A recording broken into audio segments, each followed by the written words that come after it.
সোমনাথে পৌঁছাতে যেহেতু আমাদের একটু রাত হয়ে গেছিল, তাই মন্দির বন্ধ হয়ে যায়। আমরা সোমনাথ মন্দিরের বাইরে আশেপাশের জায়গাটা ঘুরে দেখি এবং রেস্ট নিয়ে পরের দিন ভোরবেলা উঠে মন্দির দর্শন এবং আশেপাশে সাইট সিন করি। সোমনাথ ট্রাস্টের ওইটা হচ্ছে এন্ট্রান্স। প্রথমেই আছে লীলাবতী ভবন, আর তারপরেরটা হচ্ছে মাহেশ্বরী ভবন, ওটা আমাদের। ওই যে দূরে দেখা যাচ্ছে যে সোমনাথ মন্দির।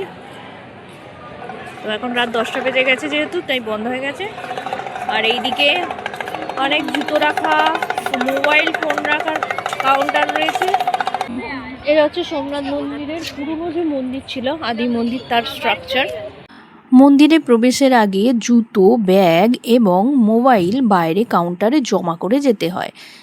একদম সম্পূর্ণ বিনামূল্যে সমস্ত কিছু রাখার জন্য ব্যবস্থা রয়েছে। সমস্ত কিছু জমা দিয়ে একটা রুমের মধ্যে চেকিং করা হয়, তারপরে মন্দিরে প্রবেশের অনুমতি পাওয়া যায়। সন্ধ্যার পরে মন্দিরের যে ক্যাম্পাস রয়েছে তারই মধ্যে বসে মার্কেট, অনেক রকম জিনিস পাওয়া যায়।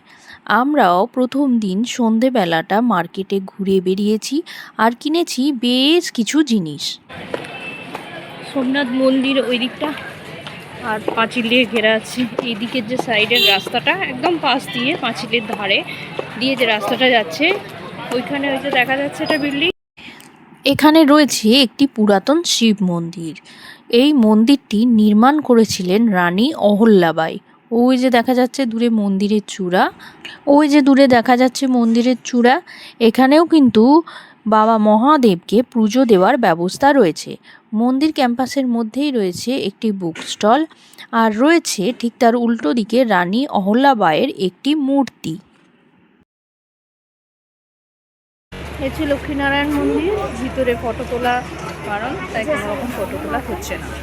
পরের দিন ভোরবেলা স্নান করে নতুন জামা কাপড় পরে চলে গেছিলাম ঠাকুর দর্শনে এবং পুজো দিতে।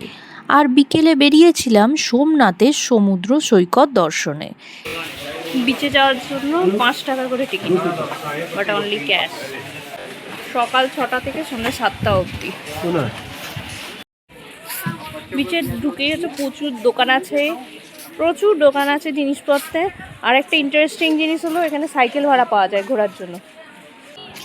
এখন আমরা দুজনে এসছি, এরপরে সনটা আসবে বিচে, তারপরে তো বোঝাই যাচ্ছে কি হবে। এত জিনিসপত্র, খেলনার দোকান, এসে তো বায়না করবেই করবে। বিচে উটের ব্যবস্থা আছে, উটে করে ঘুরতে পারে। ঘোড়া আছে, ঘোড়ায় করে বিচ ঘোরা যায়। এদিকে অনেক পাখি,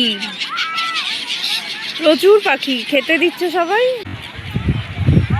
ওই যে সমুদ্র, সোমনাথের সমুদ্র, আর এই ঠিক উল্টো দিকেই রয়েছে সোমনাথ মন্দির। সোমনাথ মন্দিরের পাশে যে বিচ আছে, ওখানে সাইকেল ভাড়া পাওয়া যায় 20 টাকা করে পার সাইকেল। তো আমরাও দুটো সাইকেল নিয়েছি পুরো গ্রাউন্ডটা ঘুরে দেখার জন্য, বিচটা।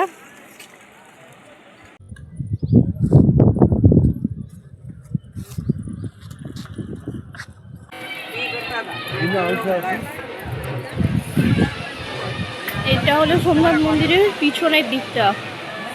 আমরা সাইকেলে করে চেপে চলে এসেছি, সাইকেল চালাতে চালাতে চলে এসেছি সোমনাথ মন্দিরের পিছনের দিকে। এই হলো সোমনাথ মন্দির, আর এই দিকে হলো সূর্যাস্ত হচ্ছে সমুদ্রের।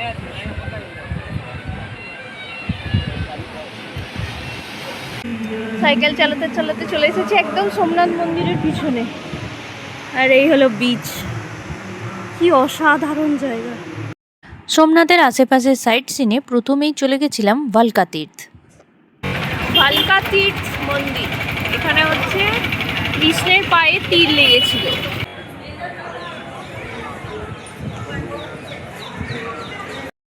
বিশাল বড় মন্দির চত্বরে অসাধারণ কাজ করা এই মন্দিরটিতে কৃষ্ণের মূর্তি রয়েছে, যা নিত্য পুজো হয়।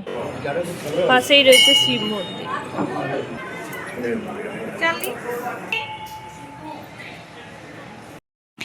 ভালকা তীর্থ মন্দিরের পাশেই রয়েছে একটি মিউজিয়াম।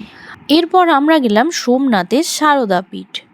থাকার ব্যবস্থা রয়েছে, আর এইদিকে হচ্ছে পার্কিং এরিয়া, আর ওইদিকে হচ্ছে মন্দির।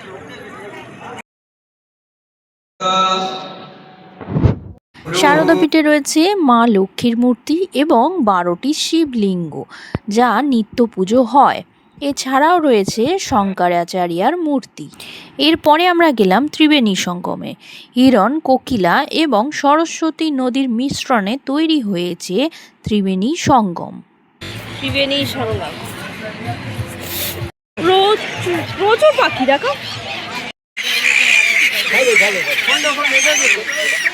ত্রিবেণী সঙ্গমে প্রচুর পাখি আর ঝিলে দেখা মিলল অনেক মাছের। আমরাও পাখিদের জন্য বাইরে থেকে কাঠি ভাজা আর মাছেদের জন্য ছোট ছোট আটার গোলা কিনে এনে ওদেরও খাইয়েছিলাম।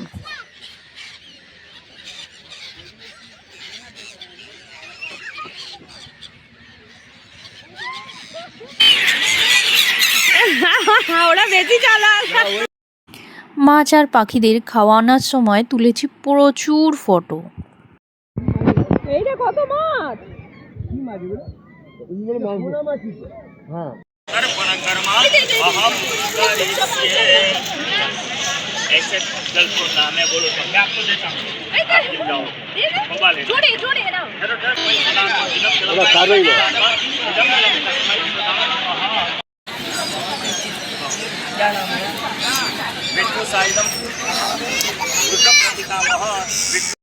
প্রচুর ঘোরাফেরা করে আর অনেক ফটো তুলে এরপরে আমরা রওনা দিলাম ফেরার পথে। হ্যাঁ হ্যাঁ, সবাই